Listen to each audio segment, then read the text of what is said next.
Hello viewers, আসসালামু আলাইকুম। আজ আমি আপনাদের সাথে শেয়ার করছি ডিম ভাজি, সাথে ডাল দিয়ে ডিম ভাজি, ডাল ভুনা,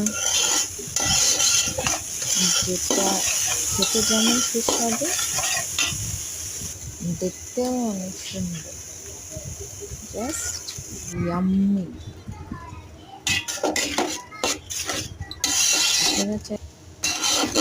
আপনারাও আমার মতো চাইলে এভাবে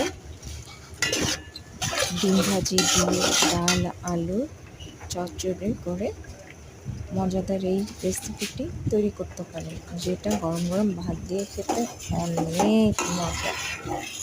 এক প্লেট ভাত নিমিশেই শেষ হয়ে যাবে।